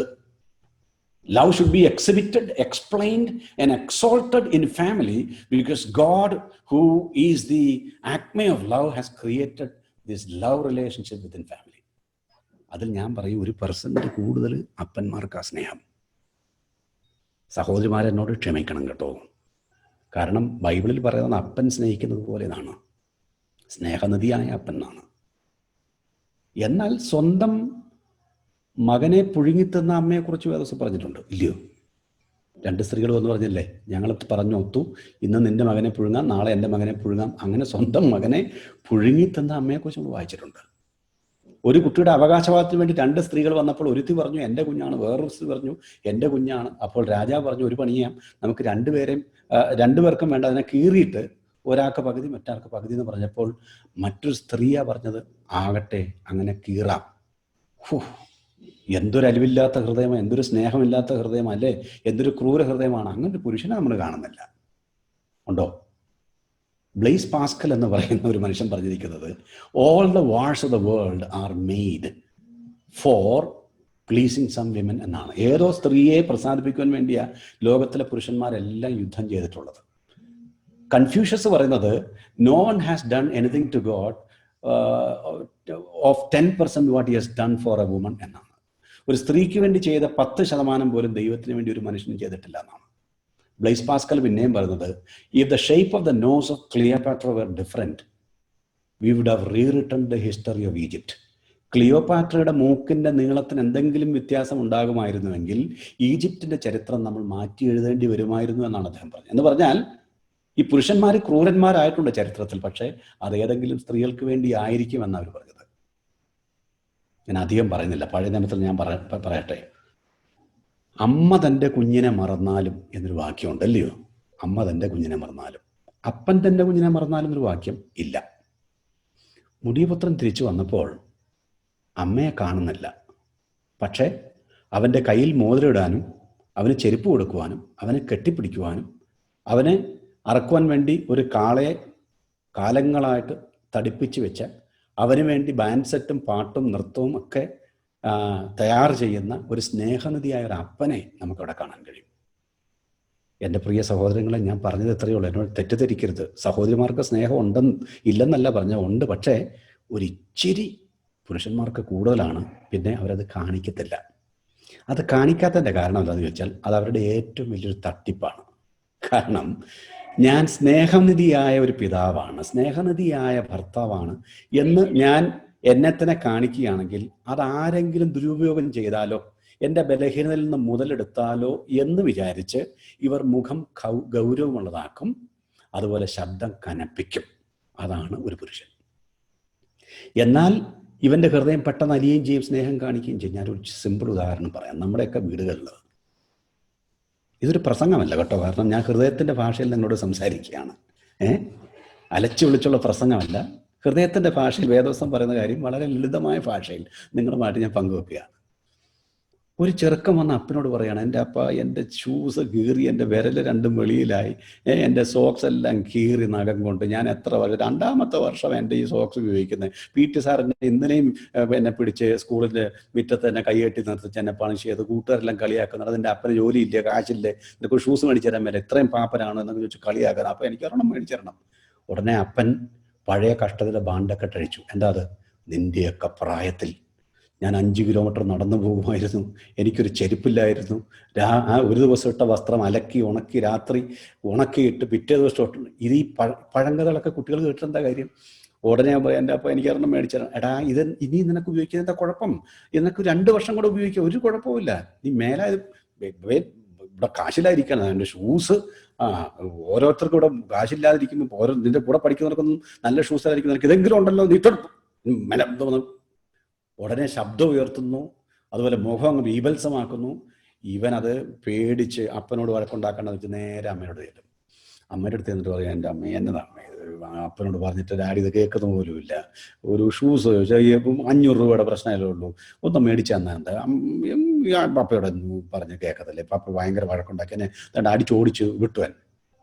അന്ന് രാത്രിയാകുമ്പോൾ അമ്മ കിടക്കുന്ന സമയത്ത് അപ്പനോട് പറയുന്നു, ആ ചെറുക്കന് ചെരുപ്പ് മേടിച്ചു കൊടുക്ക്, 500 രൂപയുള്ളൂ, അവൻ്റെ കൂട്ടുകാരെല്ലാം നല്ല ഷൂസൊക്കെ ഇട്ടുകൊണ്ട് നടക്കും, അവൻ മാത്രമേ കീറി പറഞ്ഞിട്ട് നടക്കും, നിങ്ങൾ നാണമില്ലേ? ഒരെണ്ണം മേടിച്ചു, 500 രൂപയുടെ പ്രശ്നമല്ലേ ഉള്ളൂ.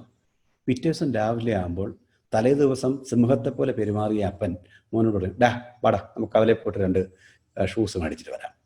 എനിക്ക് ഒറ്റ രാത്രി കൊണ്ടാണ് ആ മനുഷ്യൻ്റെ മനസ്സ് മാറുന്നത്. ഞാൻ പറഞ്ഞതിൻ്റെ കാരണം എന്താണെന്ന് വെച്ചാൽ ഈ പുരുഷൻ്റെ ഹൃദയം അതുപോലെയാണ് ദൈവം സൃഷ്ടിച്ചിരിക്കുന്നത്. സ്നേഹം എന്ന് പറഞ്ഞാൽ വലിയൊരു കാര്യമാണ്. അത് കുടുംബത്തിൽ വരണം എന്നുള്ള കാര്യമാണ് ഞാൻ പറഞ്ഞത്. അത് ഭാര്യ ഭർത്താക്കന്മാർ തമ്മിലും, അതുപോലെ മക്കൾ തമ്മിലും, മക്കളും മാതാപിതാക്കളും തമ്മിലും, പിന്നെ നമ്മുടെ ബന്ധുമിത്രാദികൾ വീട്ടിലുണ്ടെങ്കിൽ, അതായത് അമ്മായിയപ്പ, അമ്മായിയപ്പൻ, അമ്മായിയമ്മ, മരുമകൾ, ഇങ്ങനെയൊക്കെയുള്ള ബന്ധങ്ങളിലുമൊക്കെ സ്നേഹം കാണണം.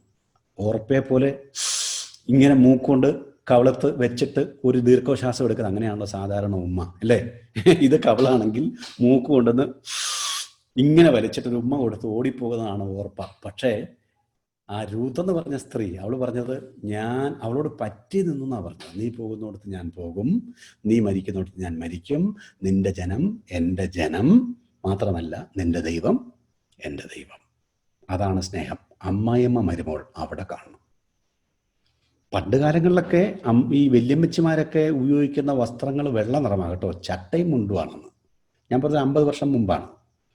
അന്നത്തെ അമ്മച്ചിമാരുടെ ആ ചട്ടയും മുണ്ടും കണ്ടാവുണ്ടല്ലോ, നമ്മുടെ കണ്ണ് മഞ്ഞളിച്ചോ, മഞ്ഞളിക്കല്ല, കണ്ണിങ്ങനെ ഈ വെള്ള നിറം കണ്ടിട്ട് പെട്ടെന്ന് നമ്മുടെ, പിന്നെ വേറെ ഉള്ളിടത്തൊക്കെ നോക്കി ഞാൻ ഒബ്ജക്റ്റുകളും കാണത്തില്ല, അതുപോലെ വെള്ള നിറമാണ് പണ്ടത്തെ അമ്മച്ചിമാരുടെയൊക്കെ ഈ ചട്ടയും മുണ്ടിനും. എന്താ കാരണം എന്നറിയാമോ?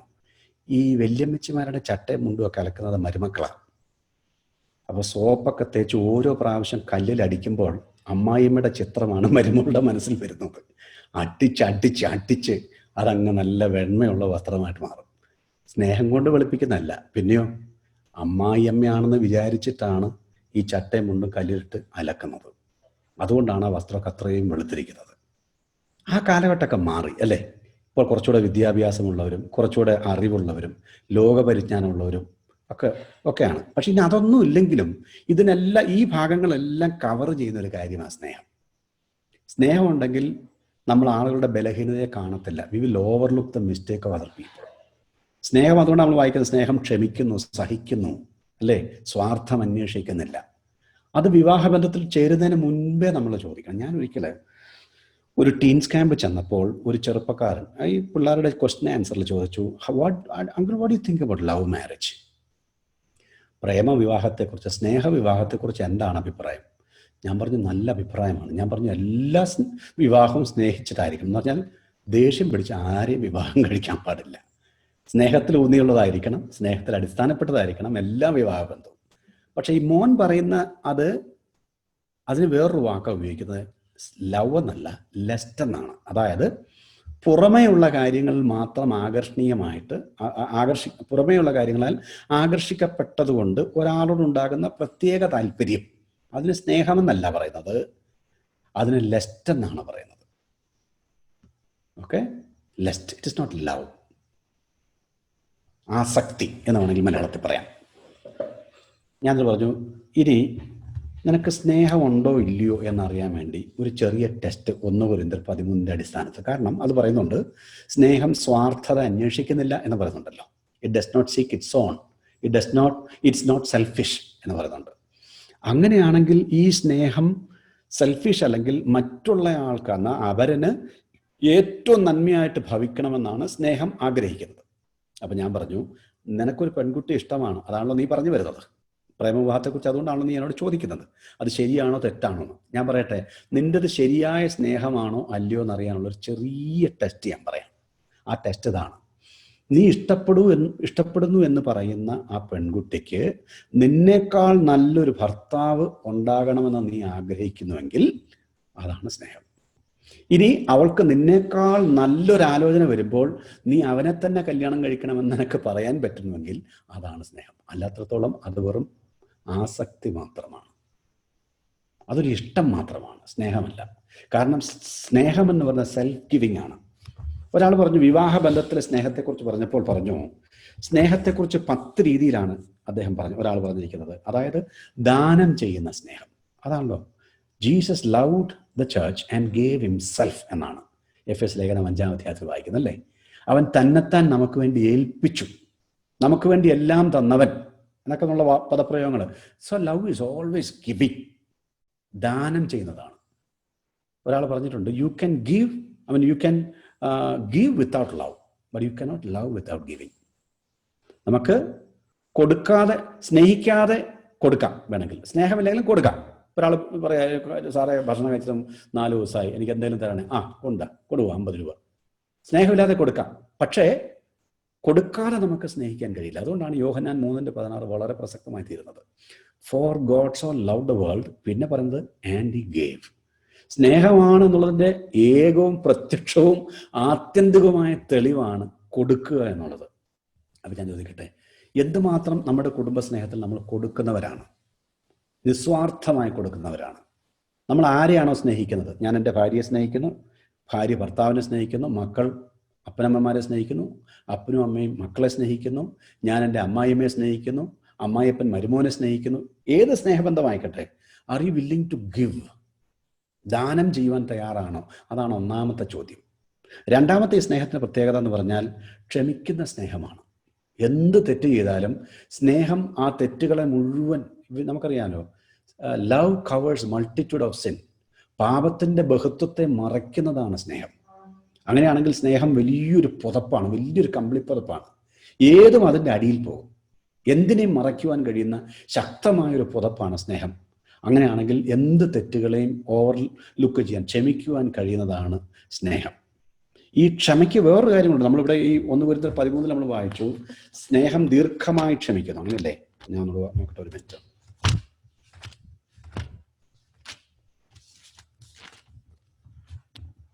യാ എല്ലാം പൊറുക്കുന്നു. അതെ, അതാണ് നമ്മൾ വായിക്കുന്നത്. ദീർഘമായി ക്ഷമിക്കുന്നു. സ്നേഹം നാലാമത്തെ വാക്യം, ദീർഘമായി ക്ഷമിക്കുന്നു. അതിൽ നിന്നാണ് ഈ ലോങ് സഫറിങ് എന്നുള്ള ഇംഗ്ലീഷ് വാക്കുണ്ടായത്. Long suffering. ആ ഇംഗ്ലീഷ് പദത്തെക്കുറിച്ച് ഒരാൾ അതിൻ്റെ ഒരു നിർവചനം പറഞ്ഞ എങ്ങനെയാണ്, വാട്ട് ഈസ് ലോങ് സഫറിങ്? അദ്ദേഹം പറഞ്ഞു, ദീർഘമായി ക്ഷമിക്കുന്നു. അതാണ് ദീർഘക്ഷമ. അല്ലെങ്കിൽ long suffering is long suffering. അതിന് ഉപയോഗിച്ചിരിക്കുന്ന വാക്ക് ഹുപ്പർ മെനു എന്നുള്ള വാക്കാണ്. ഹുപ്പർ മെനു എന്ന് പറഞ്ഞാൽ ടു റിമെയിൻ അണ്ടർ, എന്തിൻ്റെങ്കിലും കീഴിൽ അടങ്ങിയിരിക്കുന്നതിനെയാണ് ഹുപ്പർ മെനു എന്ന് പറയുന്നത്. ഞാൻ ഇവിടെ തമിഴ്നാട്ടിൻ്റെ ബോർഡറിലാണ് താമസിക്കുന്നത്. ഇവിടെ TVS 50 എന്ന് പറഞ്ഞൊരു വണ്ടിയുണ്ട്. TVS 50cc ഉള്ളൂ. ഇതിൻ്റെ അകത്ത് ഒരു 3 ചാക്കരിയും നിറച്ച് പച്ചക്കറിയും അതുപോലെ വാഴയിലയും എല്ലാം വെച്ച് കെട്ടി ഒരാൾക്ക് കൃത്യം ഇരിക്കാൻ പറ്റുന്നത്. ചിലപ്പോൾ കൈയൊക്കെ ഇങ്ങനെയാണ് പിടിക്കുന്നത് അവർ ഇത് ഓടിച്ചുകൊണ്ട് പോകുന്നത്. ഇതിനകത്ത് കയറ്റാൻ പറ്റുന്നതിനേക്കാൾ പരിധിനേക്കാൾ കൂടുതൽ സാധനം വെച്ചിട്ട് ഇതിങ്ങനെ ടൗണിൽ കൂടെ ഓടിച്ചു പോകുന്നത്. നിങ്ങൾ തമിഴ്നാട്ടിൽ ഒരു പ്രാവശ്യമെങ്കിലും വന്നിട്ടുണ്ടെങ്കിൽ അറിയാം. TVS ഏറ്റവും അധികം ഉപയോഗിക്കപ്പെടുന്ന ഒരു ചെറിയ ഒരു വാഹനമാണ്, ഒരു സ്കൂട്ടറാണ്. അതിൻ്റെ അകത്ത് ഇത്രയും ഭാരം കയറ്റും. ചിലപ്പോൾ നിന്ന് പോകുമ്പോൾ സൈക്കിളിൻ്റെ ഒരു പെഡലുണ്ട്. ആ പെഡലിന് ശക്തമായിട്ട് തൊഴിച്ചിട്ട് പിന്നെ സ്റ്റാർട്ട് ചെയ്ത് കയറ്റമൊക്കെ കയറുമ്പോൾ വലിഞ്ഞത് എന്ന് പറഞ്ഞാണ് പോകുന്നത്. അപ്പം എപ്പോഴെങ്കിലും ഈ TVS 50 ഇതിൻ്റെ ഓണറോട് ചോദിച്ചിട്ട്, എന്നാ തൊഴിയാടാ നീ തൊഴിക്കുന്നത്? നീ ഒരുത്തരിരുന്നാൽ പോലെ 2 പേർക്ക് ഇരിക്കാൻ വേണ്ടി അല്ലടാ ഇത് ഉണ്ടാക്കിയത്. എന്തുമാത്രം ഭാരമാണ് എൻ്റെ പുറത്ത് വെച്ചിരിക്കുന്നത്. എന്നിട്ടോ എനിക്ക് കയറാൻ പറ്റാത്ത കയറ്റത്തിനകത്ത് കൂടെ നീ ആ ആക്സിലേറ്റർ മുഴുവനും പിടിച്ച് എന്നെ കൊണ്ട് വലിച്ച് കയറ്റി എൻ്റെ പഞ്ചർ നീ ആക്കുമല്ലോ, എൻ്റെ പരിപ്പ് നീ അളക്കുമല്ലോടോ. എപ്പോഴെങ്കിലും പറഞ്ഞിട്ടുണ്ടോ ഈ TVS? ഇല്ല. അതാണ് ലോങ് സഫറിങ്. റിമൈനിങ് അണ്ടർ, കീഴിൽ വളരെ നിശബ്ദമായി ക്ഷമയോടെ ഏറിയ കാലം ഇരിക്കുന്നതിനെയാണ് ദീർഘക്ഷമ. അതാണ് സ്നേഹം. പൊട്ടിത്തെറിക്കുന്ന സ്നേഹമല്ല, പകരം കൊടുക്കുന്ന സ്നേഹമല്ല, കയ്പ് മനസ്സിൽ സൂക്ഷിച്ചു വെക്കുന്നത് സ്നേഹമല്ല. അതുകൊണ്ട് നമ്മൾ വായിക്കുന്ന സ്നേഹം ക്ഷമിക്കുന്നതാണ്. അതുകൊണ്ടാണല്ലോ യേശുക്രിസ്തു സ്നേഹിച്ചതുകൊണ്ടാണല്ലോ പറഞ്ഞത്, പിതാവേ ഇവർ ചെയ്യുന്നത് ഇന്നതെന്നറിയായാൽ ഇവരോട് ക്ഷമിക്കണമേ എന്ന് പറയാൻ കാരണം സ്നേഹത്തിൻ്റെ ആൾരൂപമാണ് യേശുക്രിസ്തു. അതുകൊണ്ടാണ്. 3, ഞാൻ ആദ്യം പറഞ്ഞു, ദാനം ചെയ്യുന്നതാണ് സ്നേഹം. 2, ക്ഷമിക്കുന്നതാണ് സ്നേഹം. 3, ഉടമ്പടിയാണ് സ്നേഹം. നമ്മുടെ കുടുംബത്തെക്കുറിച്ചാണല്ലോ പറയുന്നത്. ഉപദേശം നമ്മളോട് ചോദിച്ചു വിവാഹത്തിൻ്റെ നാളല്ലേ, നിന്റെ വലതുഭാഗത്ത് നിൽക്കുന്ന അല്ലെങ്കിൽ നിന്റെ മുൻപിൽ നിൽക്കുന്ന ഈ സ്ത്രീയെ നിന്റെ ഏക ഭാര്യയായി സ്വീകരിക്കുവാൻ നിനക്ക് മനസ്സുണ്ടോ? ഉണ്ടെങ്കിൽ ഉണ്ട് എന്ന് വ്യക്തമായും സഭയുടെ മുമ്പാകെ ഉറച്ചും പറയേണ്ടതാണ്. എന്നിട്ട് മൈക്ക് നീട്ടിയില്ല നമ്മുടെ വായുടെ മുമ്പിലോട്ട്. അപ്പൊ നമ്മൾ പറഞ്ഞു യെസ്, ഇഷ്ടമാണ്.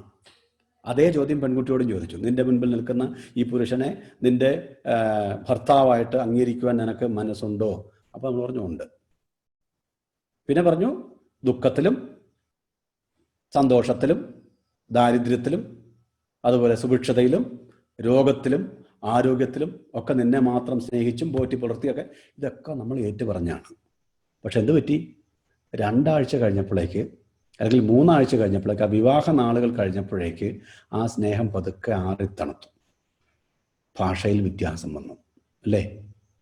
അപ്പോൾ ആ സ്നേഹം പിന്നെ കാണുന്നില്ല. ഉടമ്പടിയിലുള്ള സ്നേഹം പിന്നെ കാണുന്നില്ല. നിങ്ങൾക്കറിയാമോ, വേദപുസ്തകത്തിലെ ആദ്യത്തെ കവിത ഉൽപ്പത്തി പുസ്തകം 2-ാം അധ്യായത്തിലാണ്. സ്ത്രീയെ സൃഷ്ടിച്ചു കഴിഞ്ഞപ്പോൾ ആവേശഭരിതനായി മനുഷ്യൻ. കാരണം ഉറക്കത്തിൽ എന്ത് സംഭവിച്ചു എന്നവനറിയില്ല.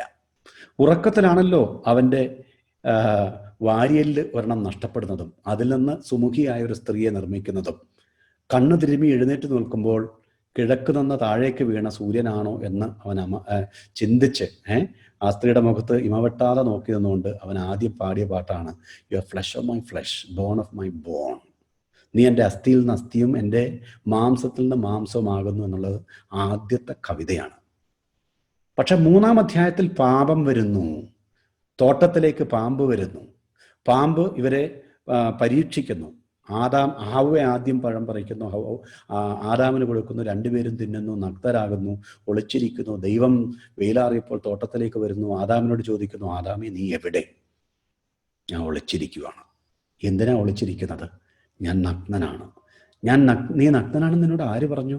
തിന്നരുതെന്ന് പറഞ്ഞ പഴം നീ തിന്നുമോ? തിന്നു. എന്തിനു തിന്നു? മനസ്സിലായില്ല. എന്നോടുകൂടെ ഇരിക്കുവാൻ വേണ്ടി നീ സൃഷ്ടിച്ച ഈ സ്ത്രീ, the woman whom you created. അപ്പൊ ആരുടെ പ്രശ്നം? എൻ്റെ അല്ല. പിന്നെ ആരുടെ പ്രശ്നം? നിന്റെ പ്രശ്നം. ആരാ നിൽക്കുന്നത്? ഈ സ്ത്രീ. അത് ശരി, അങ്ങനെയല്ലല്ലോ 2-ാം അധ്യായത്തിൽ പറഞ്ഞത്, അല്ലേ? 2-ാം അധ്യായത്തിൽ എന്താ പറഞ്ഞത്? നീ എൻ്റെ എല്ലാമാണ്, നീയാണ് ഞാൻ, ഞാനാണ് നീ, എന്നിൽ നിന്ന് എടുത്തവനാണ് നീ.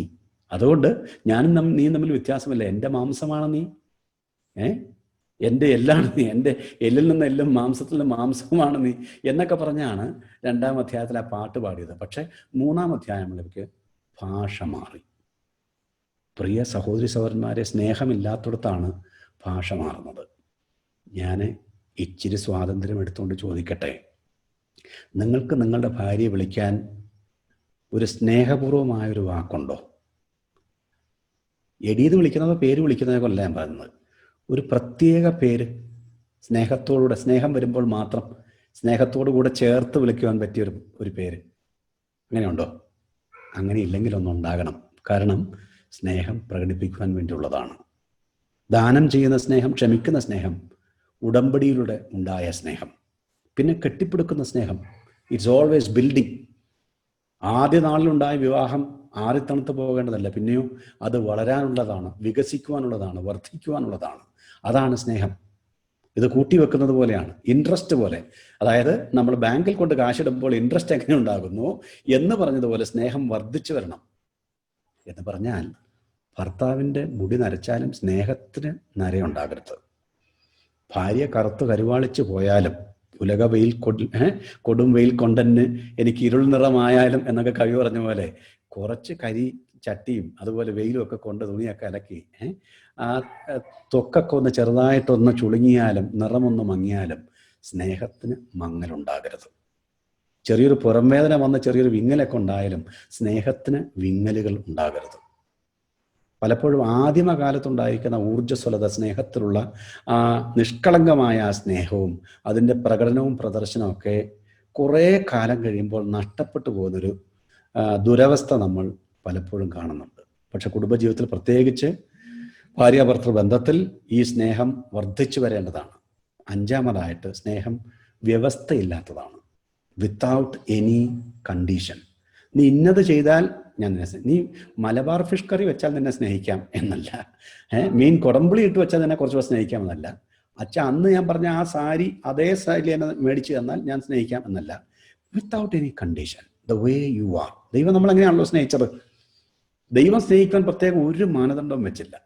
അപ്പോൾ ഈ വ്യവസ്ഥയില്ലാത്ത സ്നേഹം, പിന്നെ ശൂന്യവൽക്കരിക്കുന്ന സ്നേഹം. എന്താ ശൂന്യവൽക്കരിക്കുന്ന സ്നേഹം എന്നറിയാമോ? ഈ ബന്ധത്തിന്, ഭാര്യാഭർത്തൃ ബന്ധത്തിന് മുൻപിൽ വേറൊരു ബന്ധം ഉണ്ടാകാൻ പാടില്ല. അതുകൊണ്ടാണ് അവർ ഇരുവരും ഒരു ദേഹമായി തീരുമെന്ന് പറഞ്ഞത്. എന്ന് പറഞ്ഞാൽ ഒറ്റയാണ്. ഇനി തൊട്ട് എൻ്റെ കുഞ്ഞ് നിങ്ങളുടെ കുഞ്ഞല്ല, നമ്മുടെ കുഞ്ഞ്. എൻ്റെ പണം നിൻ്റെ പണമല്ല, നമ്മുടെ പണം. എൻ്റെ വീട് നിൻ്റെ വീടല്ല, നമ്മുടെ വീട്.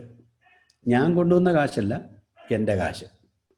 എൻ്റെ അപ്പം തന്ന സ്ഥലം എന്നല്ല, നമ്മുടെ സ്ഥലം. അതാണ് എ ഹോളി സെൽഫിഷ്നെസ്, ഒരു വിശുദ്ധമായ സ്വാർത്ഥത എന്ന് വേണമെങ്കിൽ പറയാം. എൻ്റെ മാത്രം ഭാര്യ, എൻ്റെ മാത്രം ഭർത്താവ്, അതാണ് ഏറ്റവും വിശുദ്ധമായ സ്വാർത്ഥത എന്ന് വേണമെങ്കിൽ പറയാം. A holy selfishness. അപ്പോൾ ഈ വടക്കുള്ള ഒരാൾ ഈ തെക്കോട്ട് പോയി, അതായത് തിരുവനന്തപുരം ഭാഗത്തേക്ക് പോയി. അദ്ദേഹത്തിൻ്റെ ഭാര്യയായിട്ട് പോവാണ്. അപ്പോൾ സുഹൃത്തിനെ പരിചയപ്പെടുത്തി. ആ സുഹൃത്തിനെ കണ്ടപ്പോൾ സുഹൃത്ത് ചോദിച്ചു, അപ്പം ഇതായിരിക്കും നമ്മുടെ ഭാര്യ അല്ലേ എന്ന് ചോദിച്ചു. അവരുടെ ഒരു സംസാര രീതിയാണ്. കൂടെ ആളുടെ കൂടെ സ്ത്രീയെ കണ്ടപ്പോൾ അപ്പോൾ ഇതാണ് നമ്മുടെ ഭാര്യ. അപ്പോൾ അദ്ദേഹം പറഞ്ഞു, നമ്മുടെ അല്ല, എൻ്റെ ഭാര്യയാണ്. ഞാൻ പറഞ്ഞ മനസ്സിലായോ? എന്ന് പറഞ്ഞാൽ that is actually a holy selfishness, വിശുദ്ധമായ ഒരു സ്വാർത്ഥത. എൻ്റെ ഭാര്യ എൻ്റേത്, എൻ്റെ ഭർത്താവിൻ്റേത്. അങ്ങനെയാണെങ്കിൽ എനിക്കുള്ളതെല്ലാം എൻ്റെ ഭാര്യയ്ക്കും, എൻ്റെ ഭാര്യയ്ക്കുള്ളതെല്ലാം എൻ്റെ ഭർത്താവിനും. മുടിയും പുത്രനോട് ദൈവം ഈ പിതാവ് പറഞ്ഞതല്ലേ, എടാ എനിക്കുള്ളത് മുഴുവൻ നിനക്കുള്ളതാണ്. അതാണ് സ്നേഹബന്ധം. അപ്പം പറയുന്ന കൂട്ടാക്കാതെ വെളിയിൽ നിന്ന് നീ ഒരു ആടിനെ പോലും തന്നില്ല എന്ന് പറഞ്ഞ അപ്പനെ കുറ്റപ്പെടുത്തുന്ന മൂത്തവനോട് അപ്പം പറയാണ് എനിക്കുള്ളത് മുഴുവൻ നിനക്കുള്ളതാണ്. എന്ന് പറഞ്ഞാൽ ബാക്കിയുള്ള എല്ലാ ബന്ധങ്ങളും സ്നേഹബന്ധത്തിന് മുമ്പിൽ ഒന്നുമല്ല. ഭാര്യാഭർത്തൃ ബന്ധത്തിന് മുൻപിൽ വലിയൊരു സ്നേഹബന്ധമില്ല. ഇനി ഞാൻ ഒരു കാര്യം കൂടെ പറയാം. വിവാഹം കഴിഞ്ഞവരോട് മാത്രമാണ് ഞാൻ വളരെ വ്യക്തിപരമായിട്ട് അതേസമയത്ത് വളരെ ശക്തമായിട്ട് പറയുന്നത്. If you love your children more than your spouse, it is a sin. ഞാൻ ഒന്നുകൂടെ പറയാം. നിങ്ങളുടെ കുഞ്ഞുങ്ങളെ നിങ്ങളുടെ ജീവിത പങ്കാളിയേക്കാൾ കൂടുതൽ നിങ്ങൾ സ്നേഹിക്കുകയാണെങ്കിൽ നിങ്ങൾ ചെയ്യുന്ന ഒരു പാപമാണ്. കാരണം ദൈവം നിങ്ങൾക്ക് ആദ്യം തന്ന ജീവിത പങ്കാളിയാണ്. So you are supposed to love your wife or husband. That is number one priority. The rest is added to you. കുഞ്ഞുങ്ങൾ അതിന് ശേഷമാണ് നമുക്ക് വന്നത്. അതുകൊണ്ട് ഭാര്യാഭർത്തൃ ബന്ധത്തെക്കാൾ വലിയൊരു ബന്ധം കുഞ്ഞുങ്ങളോട്. ചില ആൾക്കാരുണ്ട് കുഞ്ഞുങ്ങളെ മാത്രമേ സ്നേഹിക്കത്തുള്ളൂ. വിവാഹം കഴിഞ്ഞ് കുഞ്ഞുങ്ങളുണ്ടായ പിന്നെ അവരുടെ പുറകെയാണ്. പിന്നെ അവർ തമ്മിൽ യാതൊരു ബന്ധവുമില്ല. വല്ലപ്പോഴൊക്കെ ഭാര്യയുടെ ഒക്കെ കൈക്കൊക്കെ പിടിച്ച് നടക്കണമെന്നേ, തോളത്തൊക്കെ ഒന്ന് തട്ടണം. ഇതൊക്കെ വളരെ പ്രധാനപ്പെട്ട കാര്യങ്ങളാണ്. കാരണം സ്നേഹം പ്രദർശിപ്പിക്കുവാനും പ്രകടിപ്പിക്കുവാനും വേണ്ടിയുള്ളതാണ്. ബാക്കി എല്ലാ ബന്ധങ്ങളെയും ശൂന്യവൽക്കരിക്കുന്നതാണ് സ്നേഹം.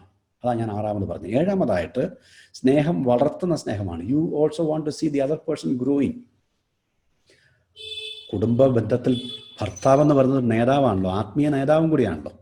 സ്ത്രീയുടെ തല പുരുഷൻ, പുരുഷന്റെ തല ക്രിസ്തു, അങ്ങനെയാണ് നമ്മൾ വചനത്തിൽ കാണുന്നത്. അങ്ങനെയാണെങ്കിൽ ഒരു പുരുഷൻ ആത്മീയ നേതാവാണ് ഒരു ഭവനത്തിൽ.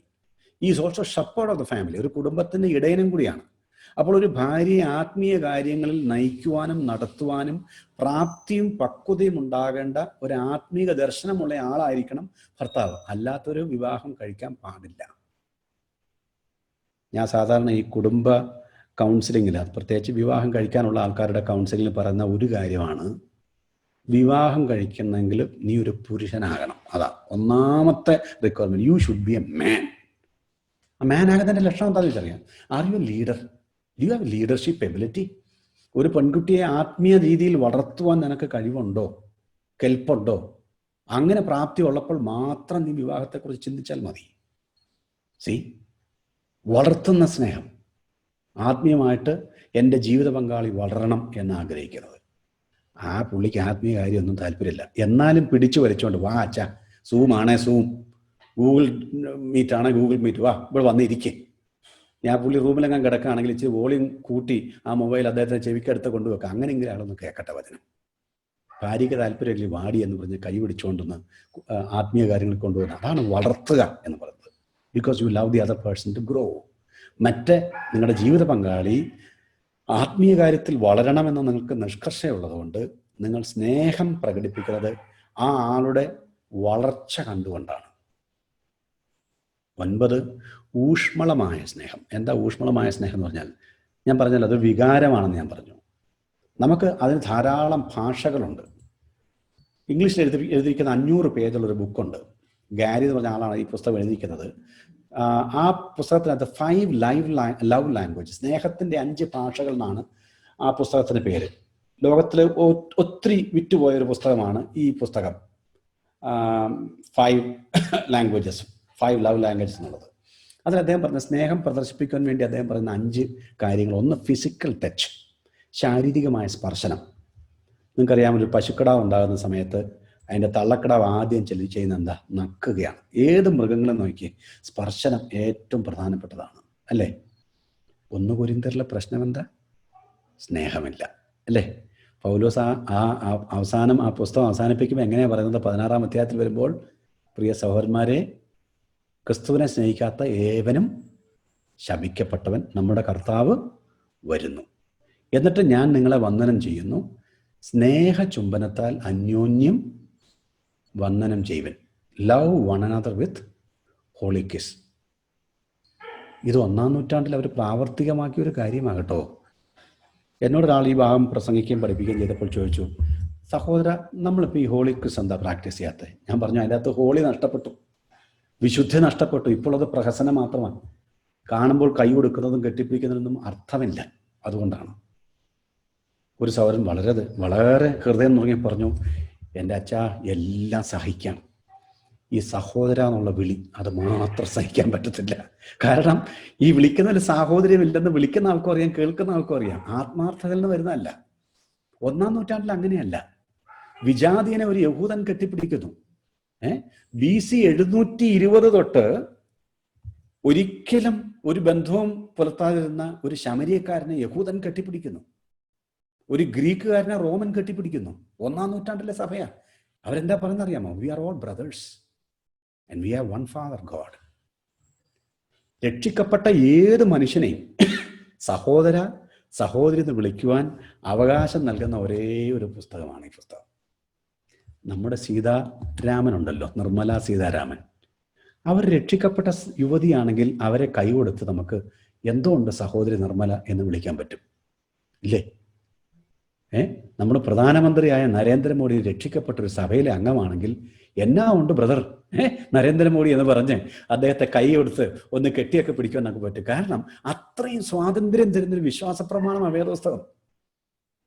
അപ്പൊ സ്നേഹം പ്രദർശിപ്പിക്കേണ്ടത് അങ്ങനെ ആയിരിക്കണമെന്നാ 1 കൊരിന്ത്യർ. അവരുടെ പ്രശ്നം അതാ, അവർക്ക് അന്യോന്യം തൊടാൻ പറ്റുന്നില്ല. കാരണം അവൻ മറ്റേ പാർട്ടിയാ, അവൻ അപ്പല്ലോസിന്റെ ആളാ, അവൻ പൗലോസിന്റെ ആളാ. മാത്രമല്ല, ഞാൻ അവനെ കോടതി കയറ്റിട്ടുണ്ട്, ഞാൻ അവനെ കെട്ടിപ്പിടിക്കുക. പൗലോസ് പറഞ്ഞ സ്പർശിക്കണം. അപ്പോൾ 1-ാമത്തെ ലക്ഷണം എന്ന് പറഞ്ഞാൽ സ്പർശിക്കുക എന്നുള്ളതാണ്. 2 words of affirmation, encouraging words, പ്രോത്സാഹനത്തിന്റെ വാക്കുകൾ, ആളുകളെ വളർത്തുന്ന വാക്കുകൾ, അങ്ങനെയുള്ള വാക്കുകൾ നമ്മൾ പറഞ്ഞുകൊണ്ടിരിക്കണം. അത് കുടുംബങ്ങളിൽ ഭാര്യ നല്ലൊരു കറി ഉണ്ടാക്കിയാൽ നല്ല കറിയാണ്. ഭർത്താവ് നന്നായി ഡ്രസ്സ് ചെയ്യുമ്പം അച്ഛാ ഈ വസ്ത്രം നന്നായിട്ട് അച്ഛന് ചേരുന്നു. അല്ല, അച്ഛന് ചെറിയൊരു പ്രബോധനം നടത്തി, അച്ഛാ ആ പ്രബോധനം നല്ലതായിരുന്നു, വളരെ പ്രയോജനപ്പെട്ടു. തിരുത്തുന്നത് പോലും സ്നേഹത്തിൽ തിരുത്തി കഴിഞ്ഞാൽ എന്തുമാത്രം നല്ലതായിരിക്കും, അല്ലേ?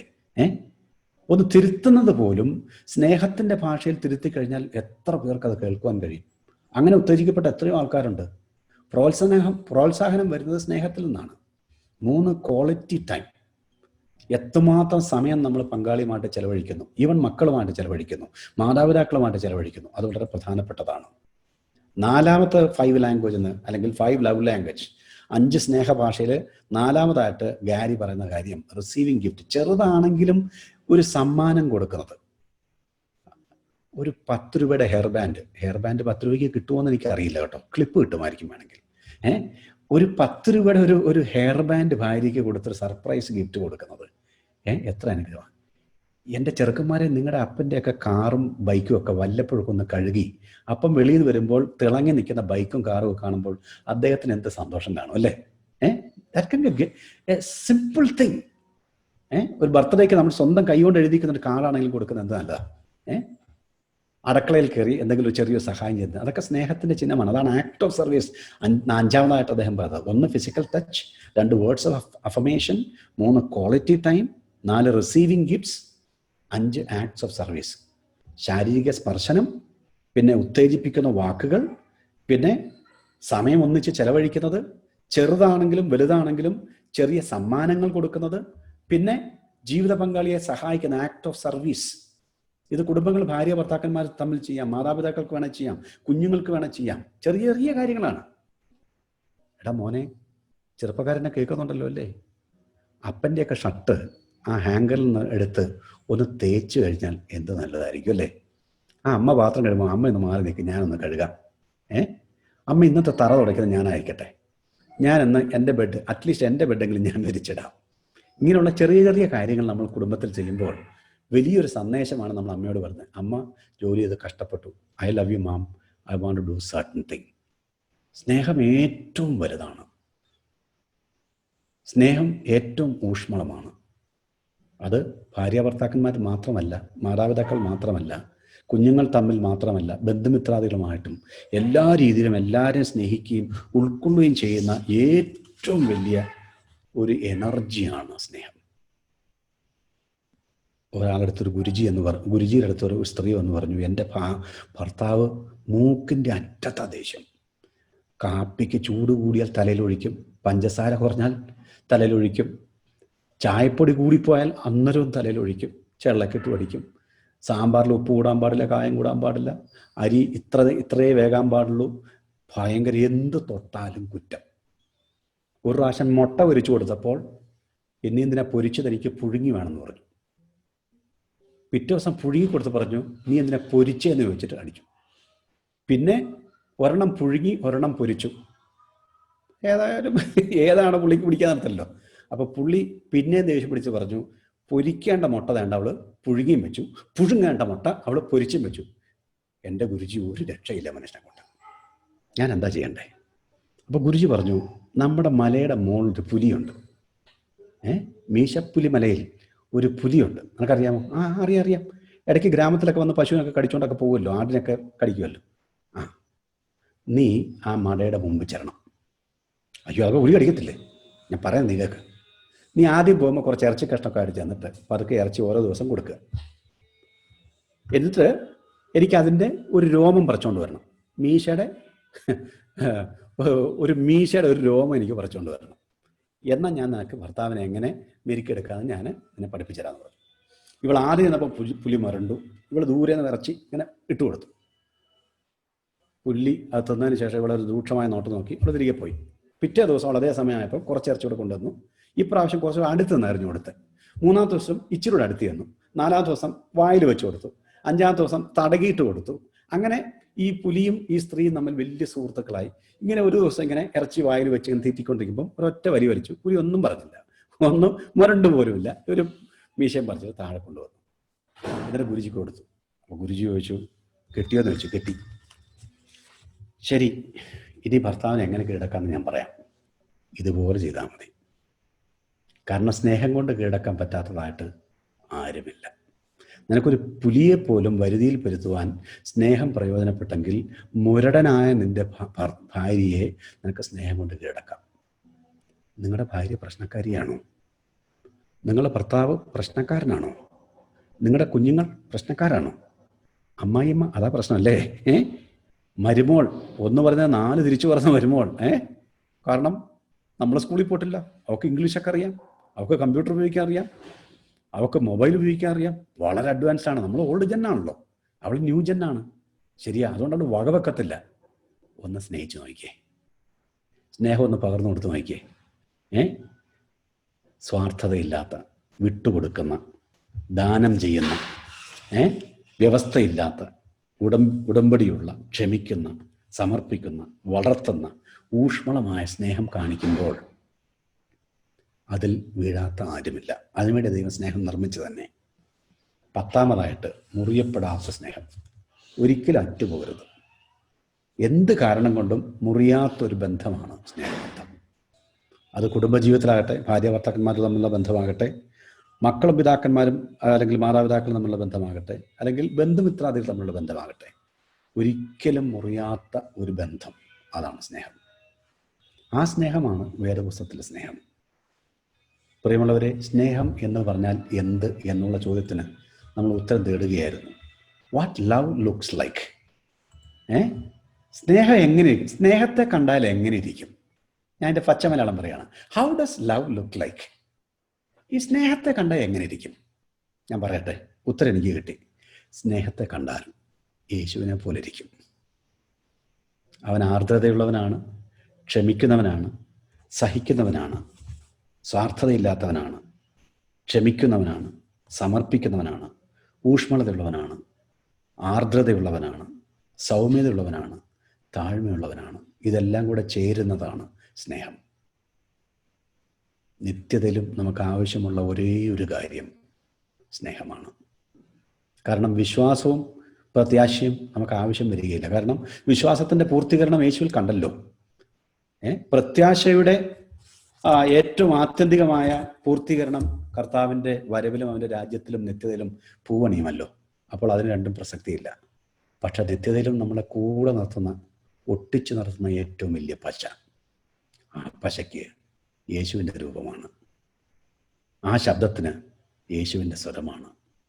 ആ ഇമ്പം യേശു നമ്മുടെ ഹൃദയത്തിൽ നൽകുന്ന നാദമാണ്. സ്നേഹത്തിൻ്റെ വാക്കുകളും സ്നേഹത്തിൻ്റെ ചിഹ്നങ്ങളും സ്നേഹത്തിൻ്റെ പ്രതികരണങ്ങളും നമ്മുടെ ജീവിതത്തിൽ നിന്നും ഉയർന്നു വരട്ടെ.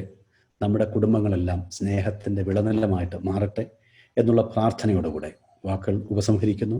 ദൈവം നമ്മളെ ഓരോരുത്തരെയും അനുഗ്രഹിക്കട്ടെ. ആമേൻ.